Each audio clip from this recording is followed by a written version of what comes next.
আসসালামু আলাইকুম everyone, welcome back to my brand new video. আজকে এই ভিডিওতে আপনারা জানতে পারবেন যে চ্যাম্পিয়নশিপ শেষে আমি কী করেছি বা আমার সাথে কী হয়েছিল ওই দিন চ্যাম্পিয়নশিপ শেষ হওয়ার পরে, বা আমি প্রাইজ নিতে যাই নাই কেন। এই ভিডিওর মাধ্যমে আপনারা সব কিছুই জানতে পারবেন। আর ইনশাল্লাহ নেক্সট টাইম আমি আরও একটা ভিডিও দেওয়ার ট্রাই করব। সো এই ভিডিওর মধ্যে যা যা তুলে ধরা যায় বা যা যা হয়েছিল চ্যাম্পিয়নশিপ শেষে, সেইগুলোই আজকে আপনারা জানতে পারবেন। আর এখন রাত, মানে চ্যাম্পিয়নশিপ শেষ যেদিনকার হয়েছিল ওই দিনকার রাত, আমরা এখন বাইরে বের হয়েছি খাওয়া দাওয়া করার জন্য। খাওয়া দাওয়া করে দেন আমরা হোটেলে চলে যাব। আর আপনারা সোজা এখন পরের দিন সকালবেলায় ফুটেজ দেখবেন। এত পেরাইছিলাম এই একদিন না 2 দিন, যে কোনো ব্লগ করার ইচ্ছা ছিল, ভাবছিলাম রাজশাহী অনেক সুন্দরভাবে ব্লগ করব, বাট ব্লগ করার সুযোগই পাই নাই। সো এই যে একটু রিল্যাক্স করলাম, রিল্যাক্সও না, 2:30-এর ট্রেন আমাদের, অ্যান্ড 2টার সময় এখান থেকে বেরোয় যাবো। ওখানে ট্রেনের ওই জায়গায় যাইতে হবে, সাইকেলগুলো প্যাক করতে হবে, ট্রেনে উঠতে হবে, আরও মেলা প্যারা। সো ওই প্রোগ্রামটা থেকে চ্যাম্পিয়নশিপের রেজাল্ট, ওটা এখনও দেওয়া হয় নাই, ওটা দেওয়া হবে হচ্ছে আপনার কিছুক্ষণ পরে দিবে, কিছুক্ষণ বলতে হচ্ছে 3টার দিক দিবে। তো আমরা ততক্ষণ থাকতে পারবো না, আমরা যশোর চলে যাচ্ছি, কজ রাজশাহী থেকে যশোর যাওয়ার আর কিছুই পাচ্ছি না ভালো। সো এক্সপ্রেস ট্রেন পাইছি, ওইটাই উঠে চলে যাবো। আর এমনি অন্য জায়গায় অনেক প্যারা খাইতে হবে। সো জলদি বেরিয়ে যাবো। আর ভাবলাম রাজশাহীতে আসছি, ব্লগ করবো, অনেক কিছু দেখাবো, বাট চ্যাম্পিয়নশিপে পেইনি আর কিছু তেমন কিছু দেখাতে পারিনি। সো ইনশাল্লাহ নেক্সট টাইম আবারও আসবো, দেখা হবে, সুন্দর কিছু দেওয়ার ট্রাই করবো। সো গাইজ আমরা এখন চলে আসলাম হচ্ছে পদ্মার পাড়ে। এটা হচ্ছে তোমার পদ্মার পাড়, যেটা হচ্ছে রাজশাহীতে। সো এতক্ষণ ছিলাম উপর দিকে, এখন চলে আসছে হচ্ছে নিচে, এই যে স্রোত, অ্যান্ড এখানে ছবি তুলতেছি, আমিও ছবি তুলছি। সো রাজশাহী অনেক সুন্দর, যারা আসতে চান তারা অবশ্যই আসতে পারবেন এখানে।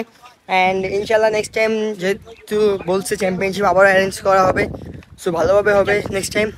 অ্যান্ড নেক্সট টাইম আবারও আসবো রাজশাহীতে, তখন একটু সময় নিয়ে আসবো হাতে। সো সবার সাথে দেখা হবে, আবারও মজা হবে অনেক। অ্যান্ড এবার কিছুই দেখাতে পারিনি, রাজশাহী এসে ঘুরতেও পারি না। অ্যান্ড আমার প্রোগ্রাম শেষ না করে আমরা সবাই বেরোয় চলে যাচ্ছি, আমি একটু প্যারায় রয়েছি তাই। অ্যান্ড ইনশাল্লাহ নেক্সট টাইম আরও ভালো কিছু হবে। সো এই ভিডিওটা এখানে এন্ড করবো না, মানে এখানে এন্ড করে দিচ্ছি। সো বাসায় যাওয়ার টাইমে 2-4টা ফুটেজ দেখাতে পারবো, এই আর কি।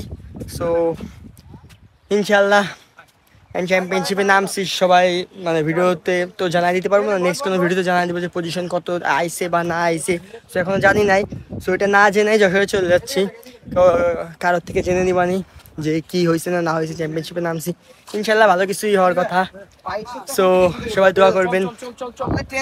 দেন পদ্মার পাড় থেকে ছবি তোলা শেষ হওয়ার পরে আমরা সোজা চলে গিয়েছিলাম, মানে যেখানে চ্যাম্পিয়নশিপে অ্যানাউন্সমেন্ট করা হবে কে ফার্স্ট, কে সেকেন্ড, কে থার্ড হয়েছিল, ওই জায়গায় চলে গেছিলাম, মানে হলটাইতে চলে গিয়েছিলাম আমরা। যে মানে আমরা তো বেরোয় যাবো ওইখান থেকে, এই জন্যে হলে সবার সাথে দেখা করতে গিয়েছিলাম। ভাবছিলাম মানে ফাহিম ভাইরা সবাই থাকবে, সবাইকে বলেই চলে যাবো। মানে যশোরের কোনো কিছুই ছিল না, মানে যশোরে আসার মতো কোনো ওয়েই ছিল না আমাদের ওখান থেকে। সো অ্যাট লাস্ট এই যে ট্রেনে আমরা উঠে পড়ছি, রাজশাহী থেকে রওনা দিয়ে দিছি। আর ভাবছিলাম আমি চ্যাম্পিয়নশিপে ভালো কিছু করব, বাট প্রাইজটা নিয়ে আসা হলো না। এর জন্যে আমি আন্তরিকভাবে দুঃখিত সবার কাছে। আর নিজের কাছে অনেক খারাপ লাগতেছিল ট্রেনে যখন আসতেছিলাম। অ্যান্ড পরে যখন জানতে পারলাম যে সেকেন্ড হয়েছি, আর তখন তার কিছু করারও ছিল না। আর মানে মেলায় কষ্ট পাইছি ওইসব বিষয়ে। দেন যশোরের দিক রওনা দিলাম, যশোরে আসতে আসতে প্রায় যশোরে চলেই আসছিলাম আমরা সবাই। আর ওইখান থেকে আমাদেরকে পিক আপ করার জন্য আমি কখনো ভাবতেও পারি নাই যে এতগুলা মানুষ থাকবে, মানে আমার কাছের মানুষরা থাকবে। আমি তো ভাবছিলাম যে হয়তো কেউ আসবে না বা কেউ হয়তো জানে না, সবাই জানতো যে আসবো আমি কখনো ভাবতেও পারি নাই যে তারা এত সুন্দরভাবে আমাদেরকে স্বাগতম জানাবে যশোরে। তাদের সবাইকে আমি অনেক থ্যাঙ্কস দিতে চাই, কারণ তারাই আমার মন খারাপটা ভালো করে দিয়েছিল। রাজশাহী থেকে আসার সময় এগুলো নিয়ে ভাবতে ভাবতে অনেক মন খারাপ হচ্ছিল, বাট তাদেরকে দেখে নিমিষে আমার মন খারাপটা চলে গেল। আর তারা আমার জন্য অনেক কিছু সাজাই গুছাই রাখছিল, একটা কেক আনছিল, ফুল আনছিল। দেন আমরা সবাই একসাথে কেক কাটলাম। দেন সবাই আমাকে কেক খাওয়াই দিচ্ছিল, কারণ তারা অনেক হ্যাপি ছিল আমাকে নিয়ে, যে আমি যশোর থেকে বাংলাদেশ এমটিভি স্ট্যান্ড চ্যাম্পিয়নশিপে সেকেন্ড হয়েছিলাম। তা এই জন্যেই তারা কেকটা নিয়ে আসছিল মূলত। দেন আমি সবাইকে কেক খাওয়াই দিলাম, সবাই আমাকে খাওয়াই দেওয়ার পর আমি সবাইকে খাওয়াই দিলাম কেক। আর তারা অনেক হ্যাপি ছিল। দেন আমরা একটু আড্ডা দিলাম সবাই একসাথে, যে রাজশাহী থেকে আসার সময় কি কি হয়েছিল, মানে আমাদের এক্সপিরিয়েন্স শেয়ার করলাম তাদের সাথে।